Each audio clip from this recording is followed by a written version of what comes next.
Capricorn, ito yung July kapalaran reading mo. Tingnan natin ano yung mga energy surrounding you ngayong July, mga dapat mong malaman, mga posibleng paparating mangyayari. Maraming salamat Capricorn kung palagi ka nanonood ng mga readings ko. At kung hindi ka pa nakasubscribe, like, follow, please subscribe, like, follow, patap na rin yung bell icon. Shoutout sa ating mga YouTube channel members, Juliet Saito, Julian Gonzal, Alejandra Arguedo, Velovito, Sio Divine, Maya 2.6. Shoutout din sa ating Purple Team page subscribers na sila Alicia Chancellor at Aida Manuel. At maraming salamat sa mga nag-avail ng personal readings natin. Para naman sa mga gustong mag-book, interesadong mag-inquire, dumiretso kayo sa aking FB page, doon po kayo mag-send ng message. Lahat ng details na kailangan nyo nakasulat sa description, pakibasa na lang. Ano yung overall energy mo muna, Capricorn, for the month of July?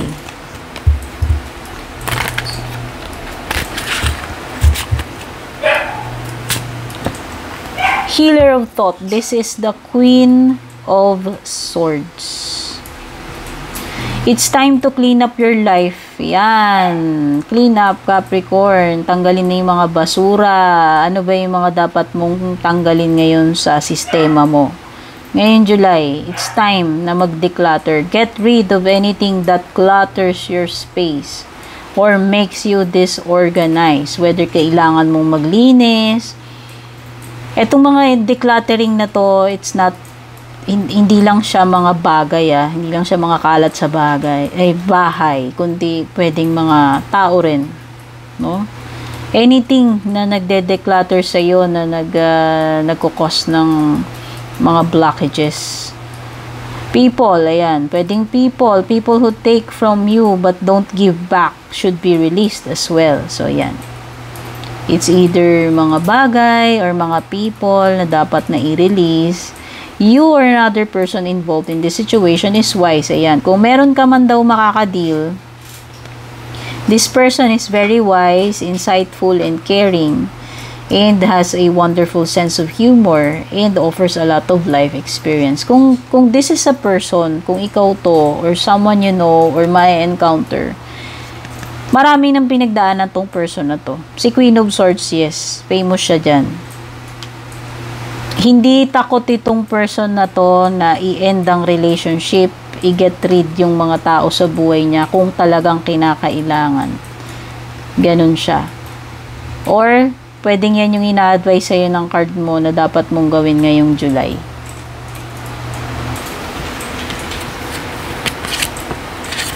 Meron ka ring open your heart. This is Gemini energy. Okay? Meron kang air sign, Gemini, Libra, Aquarius energy. At meron ka ring earth sign, Taurus, Virgo, Capricorn energy dito. Sabi dito, buksan mo yung puso mo. Allow love to grow and bloom all around you. You've waited for this emotionally fulfilling experience. Wow! So, this is pagpasok sa isang commitment or serious relationship. Dumating na yung time, Capricorn. Ayan. Pwedeng darating na rin yung tamang relationship, tamang person para sa iyo.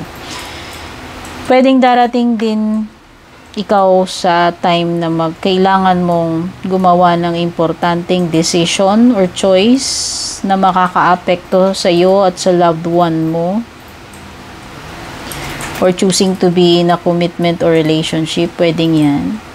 No, sabi dito, you've waited for this emotionally fulfilling experience for such a long time, and now the time has come. Dumating na nga itong moment na ito na pinakahihintay mo, Capricorn. Make your choices by listening to your heart. Ayan. Kung meron ka mang gagawin, sundin mo yung dinidikta ng puso mo.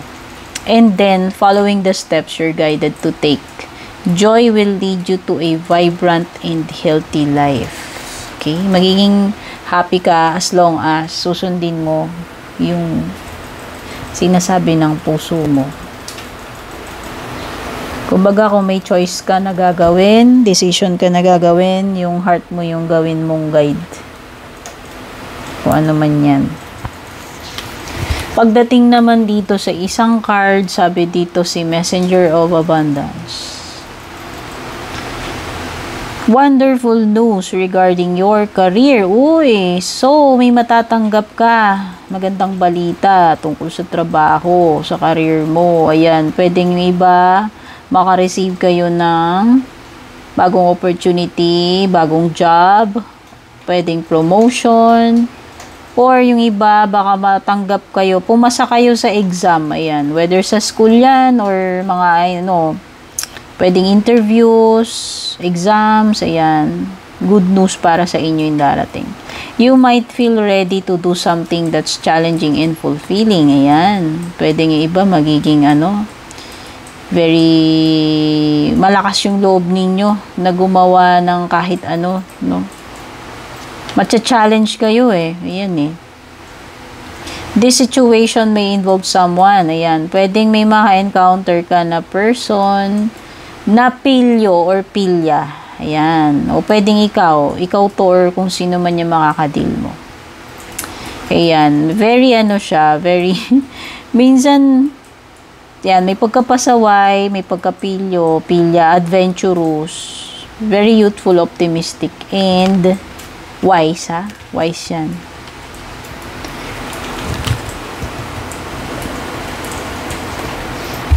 Ano pa yung mga paparating sa iyo?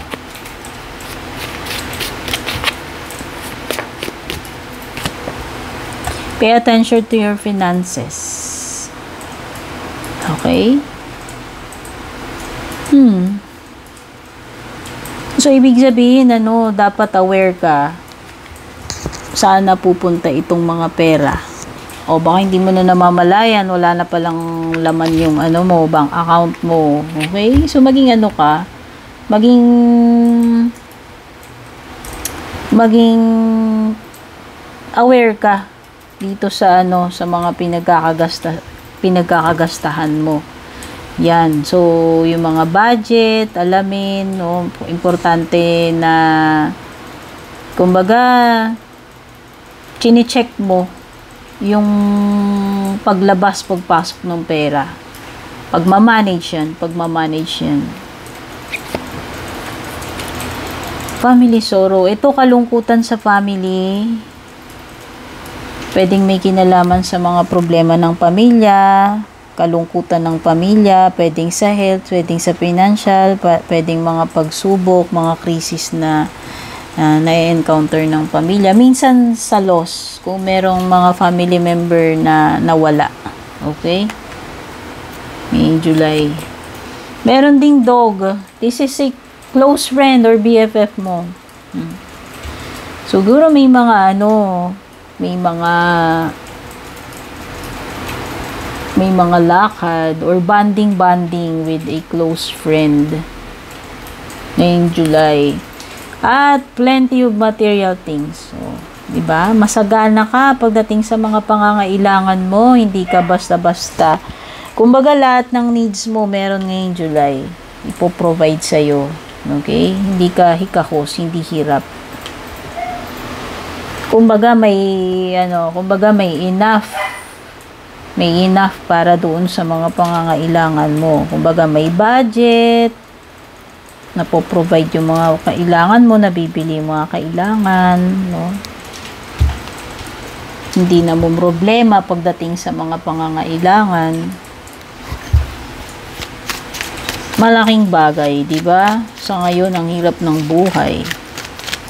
Pero kailangan mong mag-budget, kailangan maging wise sa pera, maingat sa pera, practical, matalino sa pera, no? At may Capricorn energy. Okay? Oo. May earth sign eh. So, ayun, si Capricorn. May Gemini. Okay. It's important na magkaroon ng balance sa buhay mo. Paano mo i-manage yung mga bagay-bagay para ikaw ay maging successful. Ayan. Pwedeng marami kayong mga commitments ngayong July. Ayan, dami ninyong kailangan i-accomplish, priorities. Ayan, pwedeng nagja-juggling act ka, no? Pwedeng may mga kailangan mo mag-multitask ngayong July. Importante ang time management. Importante yung pagiging adaptable. Flexible, adaptable ngayong July. Okay. At pwedeng may mga choices, no? Kasi, eto, lumitaw dito choices. Dito meron ding choices, options. Importante, makapag-decide ka ng tama, ng maayos. Timbangin mo yung mga options mo. No? Timbangin mo muna mabuti before you make a decision bago ka mamili. Okay?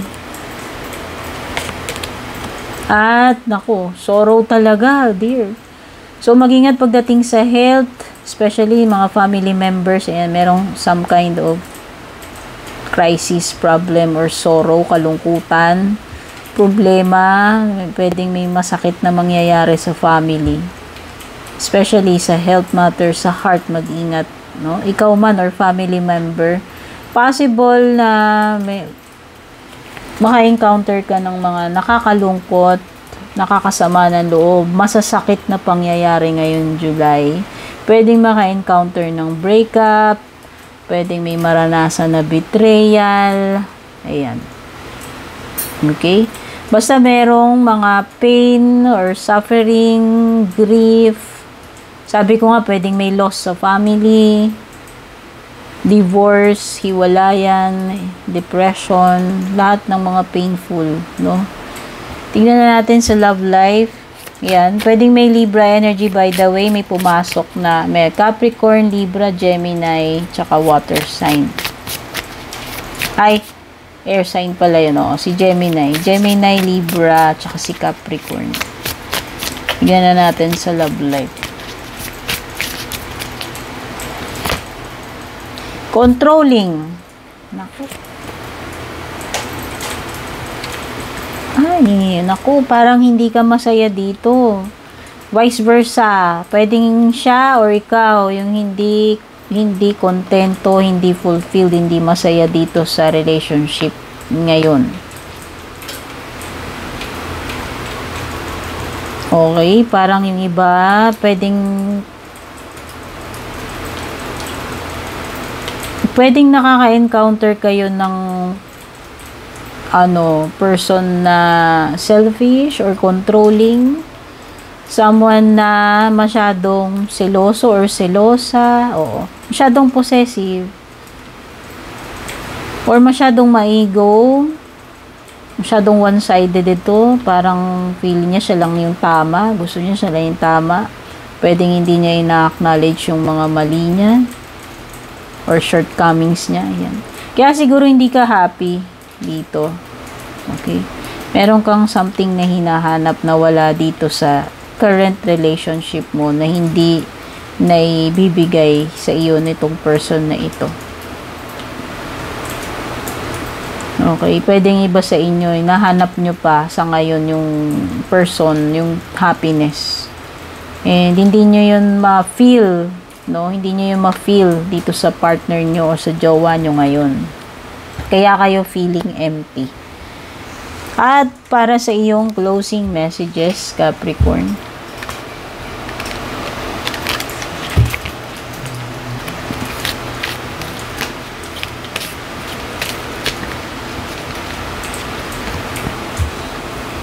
Listen to your intuition, okay? Pakiramdaman mabuti ang mga sitwasyon, at kung meron kang mga na-feel dyan, mag-rely ka dito sa iyong intuition, kasi baka kinukutuban ka na no? Basta sabi dito, kung gagawa ka man ng bagay, decision, gamitin mo yung puso mo, gamitin mo rin yung intuition mo, trust your gut feelings this time. Reconsider. Ito yung mga bagay na bago mo pasukin, pakaisipan mo munang mabuti. Sure ka na ba talaga? Okay, baka naman dapat reviewin mo muna. Suriin mo munang mabuti. Pag-isipan mo muna ulit. Kumbaga, napag-isipan mo na ulit, pwedeng nakagawa ka na ng decision, pero balikan mo, no? Balikan mo. Ayan, ulitin mo. i-re-evaluate mo, i-reassess mo, i-reconsider mo, pag-isipan mo muna, reviewin mo muna. At may paparating na abundance para sa iyo, Capricorn, ngayon July. Kasaganaan. Singan may mga plenty of material things ka dyan, no? You will have enough. Hindi hirap pagdating sa mga pangangailangan. Okay? So, yan. Maraming grasya. Maraming grasya. Kailangan mo lang maging wise mag-manage sa pera mo dito. Yung binabanggit yan. Okay, so ito yung mga nakuha kong energy. Sana makatulong sa iyo itong reading na to, Capricorn. At sana magustuhan mo. Kung nagustuhan mo, don't forget to like and share. Take care. Good luck. God bless. Babush.